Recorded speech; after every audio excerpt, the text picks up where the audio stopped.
Je suis expert conseiller retraite à la CARSAT Rhône-Alpes et aujourd'hui, donc, je vais vous faire un petit webinaire et plus précisément, ça va concerner la retraite progressive. Alors, la retraite progressive, donc le sommaire, donc les principes, les conditions, le calcul, la suspension ou la suppression éventuelle, les formalités à accomplir et pour plus d'informations, comment nous contacter. Alors, le principe de la retraite progressive, c'est de pouvoir aménager sa fin de carrière grâce à ce dispositif de retraite progressive et il permet à partir de 60 ans, depuis le 1er septembre 2025, de percevoir une partie de sa retraite tout en exerçant une ou plusieurs activités à temps partiel. Donc les conditions, c'est d'avoir 60 ans, si votre retraite progressive prend effet à partir du 1er septembre 2025, comptabiliser, sur l'ensemble de sa carrière au moins 150 trimestres d'assurance, tout régime de base confondu et exercer une ou plusieurs activités à temps partiel dans la fourchette des 40-80%. Donc il ne faut pas descendre en dessous de 40% d'activité et pas aller au-delà de 80% d'activité. Si vous êtes à 100%, il va falloir réduire d'au moins 20% votre activité pour faire un 80% par rapport à la durée légale qui est applicable dans l'entreprise. Pour les indépendants, il faut avoir une baisse de revenus d'activité. Donc vous devez également obtenir l'accord de votre employeur pour travailler à temps partiel. Sans réponse de sa part dans les 2 mois qui suivent votre demande, elle est considérée comme acceptée. Voilà. Si vous êtes déjà à temps partiel et que vous êtes bien dans la fourchette des 40-80%, vous n'avez pas besoin de l'accord de l'employeur si vous voulez rester au même taux d'activité. Alors, le montant de la retraite progressive. La retraite progressive, elle est calculée sur la base des droits au moment de la demande. La part de la retraite versée dépend du temps de travail à temps partiel. Par exemple, un temps partiel de 60% va vous donner droit à 40% de votre retraite. Si la durée du temps partiel est modifiée, le montant de la retraite progressive, il va être révisé. La révision, elle intervient au premier jour du mois qui suit le changement du temps de travail. Est-ce que ça va pour vous jusque-là? Est-ce que Oui, vous voulez oui, ça va? oui, Très ça va, bien. merci. Alors, continuer. Alors, la suspension ou la suppression, de la retraite progressive, comment ça se passe? Donc la CARSAT, elle va adresser régulièrement, un questionnaire pour vérifier l'activité à temps partiel et il est important de nous retourner ce document dans les délais. Dans le cas contraire, le paiement peut être suspendu. Si l'assuré cesse toute activité à temps partiel, le paiement sera suspendu, même s'il n'a pas encore droit à sa retraite définitive. Cependant, il peut à nouveau bénéficier d'une retraite progressive s'il reprend une nouvelle activité à temps partiel. La retraite progressive, elle peut être supprimée s'il y a cessation de toute activité à temps partiel et de demande de retraite définitive. S'il y a une reprise d'une activité à temps complet, donc forcément là, elle sera supprimée. Modification du temps de travail sans respecter les limites de durée minimum et maximum de temps partiel. Donc si vous dépassez ou vous êtes en dessous des 40 et 80%, dans ce cas-là, ça peut être supprimé également. Le paiement de la retraite progressive s'arrête le premier jour du mois qui suit le changement et l'assuré ne pourra plus bénéficier d'une retraite progressive.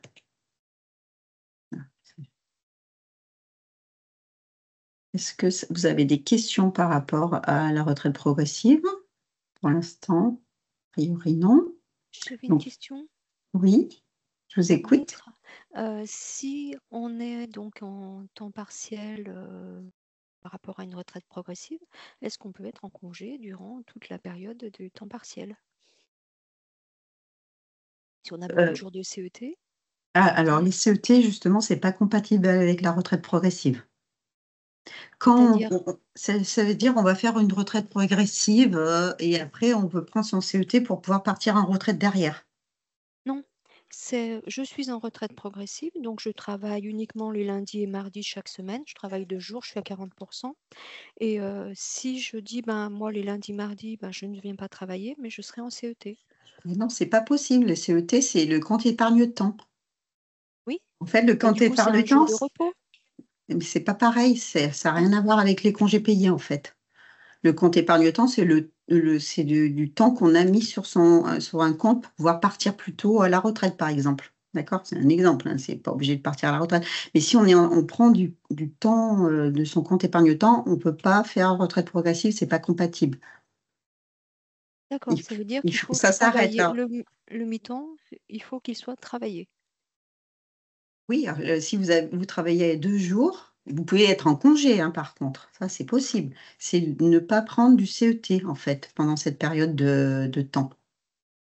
D'accord, pas de Vous êtes CET. censé travailler. Oui, c'est pas possible. Ah, d'accord, c'est dommage. Oui, mais c'est déjà bien de pouvoir le faire. Si Oui, vous prenez votre CET, il faut arrêter la retraite progressive et prendre votre CET, puisque c'est considéré comme si vous étiez à plein temps le CET, en fait. D'accord? C'est pas les mêmes règles. d'accord, Ça merci. va, c'est plus clair? Je vous en prie. J'ai une question aussi. Je vous en prie, allez-y. Oui. Ça veut dire qu'un salarié qui est à temps partiel, on va dire à 80%, est-ce qu'il a le droit de prendre la retraite progressive aussi? Mais Bah, s'il a 80, quel- Oui, s'il est dans la fourchette des 40-80% par rapport au temps plein dans l'entreprise, il peut faire retraite progressive, même s'il ne modifie pas sa durée son taux d'activité, pardon. D'accord? Il est d'accord, déjà à 80% et il veut bénéficier de sa retraite progressive. Il a le droit. Ça, c'est d'accord. possible. Mhm, ok. Voilà. C'est différent que le CET, hein. Voilà. Mhm. Ça va? Comme... Oui, c'est tout bon. Ah, J'avais une autre question, je suis désolée par rapport au non, CET, non, mais bah oui, je vous en prie. du coup, comment vous allez le voir, vous, que la personne, elle a pris du CET au lieu du CP, par exemple? Eh ben, ça sera indiqué sur le bulletin de salaire. Oui, Eh oui. Voilà. Je vais continuer, puis après vous poserez vos questions à la fin si vous voulez. Pour le salarié, donc, qu'est-ce qu'on conseille? Donc, préparer sa retraite tout au long de sa vie personnelle, ça c'est important. Donc, il faut qu'il crée son espace personnel sur le site de l'assurance retraite, qui vérifie son relevé de carrière. Il peut utiliser les simulateurs qui sont à sa disposition, pardon, dans son espace personnel pour simuler un montant de retraite et s'inscrire sur son agenda retraite pour avoir des petits push-mails, des petites informations tout au long de sa retraite, tout au long de sa carrière, pardon, jusqu'à qu'il arrive à la date où on va l'inviter à faire sa demande de retraite en ligne. 5 mois avant la date de départ choisie, il va demander sa retraite progressive en ligne, puisque maintenant c'est possible de la faire en ligne. Cette demande unique pour tous les régimes de base est complémentaire et chaque régime va recevoir sa demande et traiter et notifier le montant de sa retraite. Quand il prendra sa retraite définitive, il faudra qu'il redépose un dossier de retraite définitive, toujours 5 mois avant la date d'effet choisie. Bien sûr, pour faire une retraite progressive, il faut l'accord de l'employeur au préalable. Donc, il y aura un avenant de son contrat de travail à lui faire et une attestation employeur qu'il faudra compléter pour qu'on puisse prendre en compte sa demande de retraite progressive.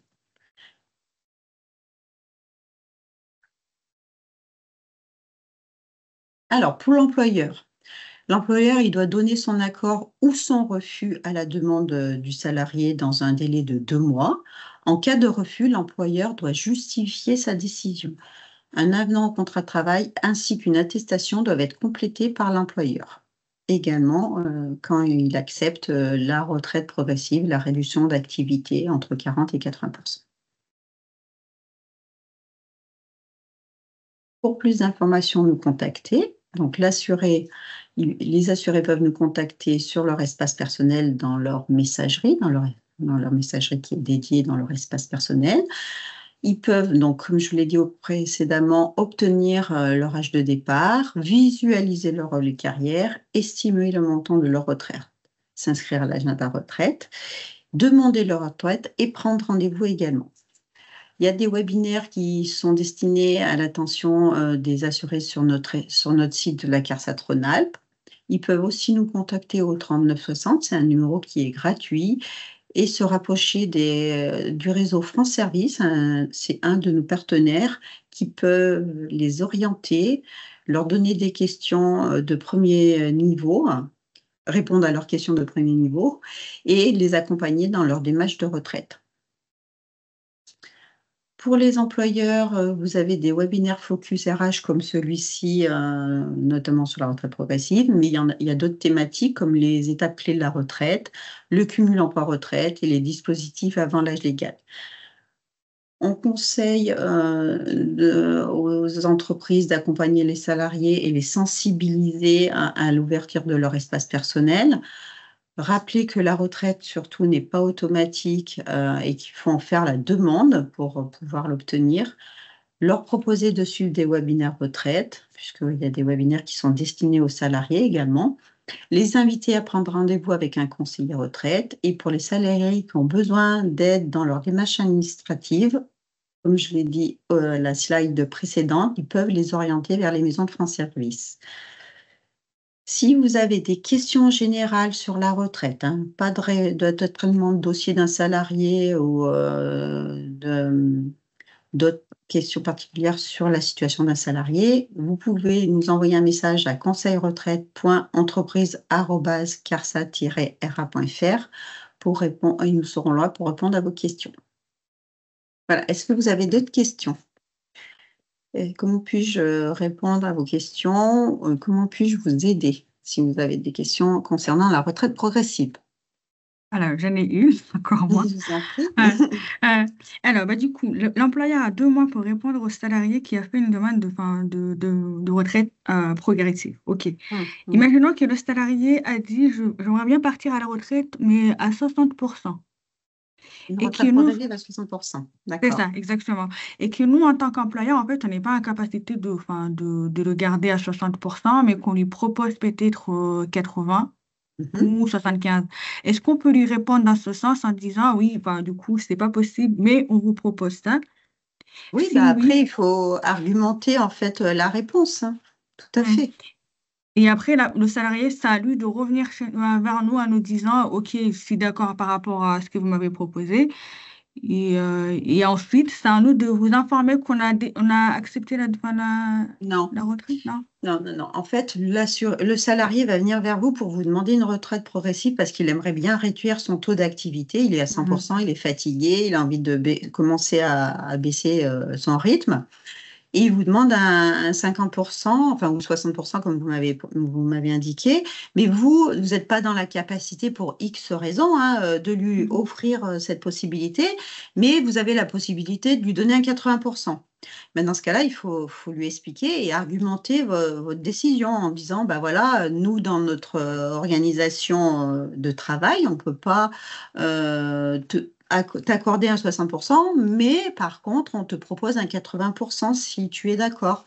Bah, après, c'est à vous, c'est une négociation entre le salarié et l'employeur. Nous, on ne va pas s'immiscer dedans, d'accord? Mhm. Mhm. Voilà, après, libre au salarié d'accepter ou pas votre proposition et vice-versa, d'accord? Voilà. Il faut que D'accord. ça soit quand même justifié. Par exemple, quelqu'un qui travaille à la chaîne, ça va désorganiser la productivité, la production de cette activité. Donc là, il faut lui argumenter dans ce sens-là en disant, bah, si on te met un 60%, c'est pas possible de pouvoir continuer à produire.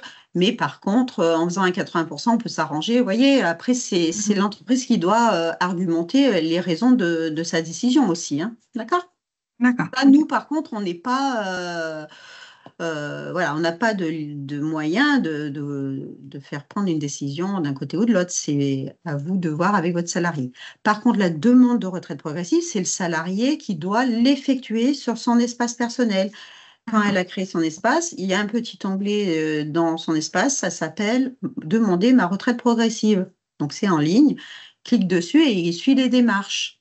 Et vous devez lui fournir un an son contrat de travail et une attestation employeur qu'il faut compléter. Donc, si vous ne l'avez pas, on peut la télécharger sur le site de l'assurance retraite. D'accord? D'accord. C'est pour D'accord. déterminer la quote-part d'activité dans l'entreprise, en fait, pour qu'on puisse verser la part. euh, Quand on a fait le calcul de sa retraite, qui lui sera due. Par D'accord. exemple, il fait un 80%, nous, la CARSAT, et les autres organismes, comme la GIRC-ARCO, va lui verser 20% de sa retraite calculée.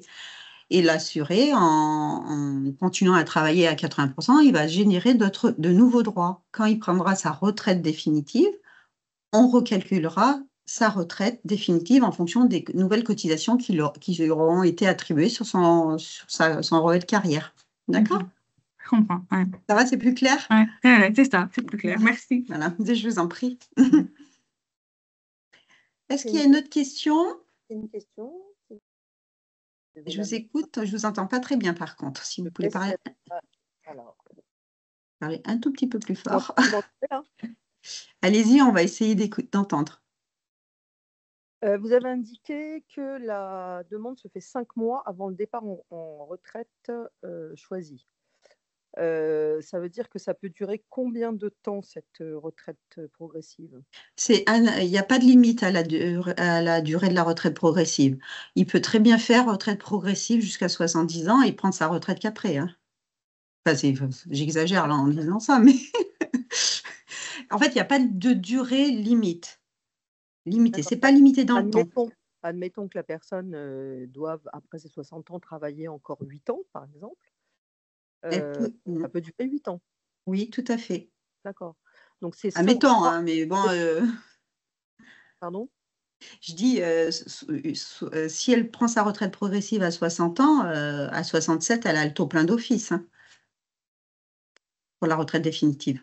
Oui, mais il faut encore qu'elle travaille. Oui, attends, donc elle peut le faire en retraite progressive, c'est-à-dire si c'est pénible, ça peut lui permettre aussi d'aller jusqu'au bout, mais oui, avec moins de pénibilité. tout à fait, avec moins de durée d'activité du coup, et ça peut permettre de continuer à cotiser pour obtenir tous les trimestres qu'il faut pour sa retraite à taux plein. Tout à fait. D'accord. Donc c'est 5 mois avant le départ en retraite, c'est ça que je comprends pas bien.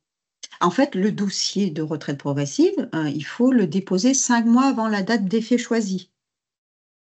Par exemple, vous voulez partir au 1er juillet 2026 en retraite progressive. Vous avez eu l'accord de l'employeur, etc., pour commencer votre baisse d'activité à partir de juillet 2026. Il faudra faire la demande de retraite en ligne 5 mois avant. C'est la durée de traitement du dossier, en fait. Hein, c'est les délais de traitement. Hein. Mais ça sera bien effectif à partir du 1er juillet, si c'est un 1er juillet, hein, bien sûr. Okay. Et après, chaque année, si l'assuré, par exemple, il fait une année à 80%, il peut, s'il y a accord avec l'employeur, toujours baisser son taux d'activité. Par exemple, il a fait une année à 80%, l'année d'après, à la date anniversaire, il peut se dire, bah, tiens, moi, maintenant, je voudrais faire un 60, puis l'année d'après, un 50, etc., jusqu'à 40 maximum, quoi. D'accord? D'accord. C'est pas figé à 80% si on prend un 80%. Il peut faire une année 80% et l'année d'après, il peut faire un 60%, par exemple. D'accord? J'ai compris. Du moment qu'il y a accord avec l'employeur. Ah oui, d'accord. Merci. Je vous en prie. Une autre question peut-être? Peut-on cumuler carrière longue? Oui, tout à fait. Alors, la retraite progressive, on peut la prendre. Donc, ça veut dire qu'on réduit son taux d'activité. Par contre, la carrière longue, on peut très bien être éligible à la carrière longue. Et par contre, quand après on prend la carrière longue, c'est définitif. La carrière longue, c'est une retraite définitive, contrairement à la retraite progressive où on continue son activité et une baisse de son activité à temps plein, on la baisse et on continue à travailler, à produire des droits. Si on prend une retraite progressive, carrière longue, pardon, excusez-moi, à ce moment-là, c'est une retraite définitive. On arrête carrément, complètement de travailler quand on est en carrière longue. Mais c'est compatible. On peut très bien faire à partir de 60 ans une retraite progressive pendant une année. C'est un exemple. Hein. Et l'année d'après, comme on est retraite carrière longue, on prend sa retraite définitive. Puisque maintenant, l'âge légal, c'est pour une grande partie des personnes 64 ans. Celles qui sont éligibles à la retraite progressive à partir de 60 ans, elles peuvent très bien faire retraite progressive, allez, admettons jusqu'aux 62 ans. Et à 62 ans, si le droit est ouvert à la carrière longue, elles peuvent faire retraite au titre de la carrière longue. Mais cette retraite, ça sera une retraite définitive. Tout est bon pour vous? Est-ce que ça a été assez clair? Est-ce que vous avez compris le principe? Après, de toute façon, vous pouvez toujours soit nous contacter pour avoir une information générale sur les démarches, soit de toute façon l'assurer, vous pouvez l'orienter vers soit une France Service, soit vers notre organisme pour qu'il puisse avoir un conseil personnalisé, pour qu'on puisse lui faire une estimation aussi. Ça, c'est important pour lui, qu'il se projette dans le montant. Je vous remercie beaucoup. Eh bien, écoutez, si vous n'avez pas d'autres questions, je vais vous libérer et je vous remercie de vos questions et de votre attention. Très belle journée à vous et bon courage dans vos entreprises avec vos salariés. Merci. Merci beaucoup. Au plaisir. Au revoir.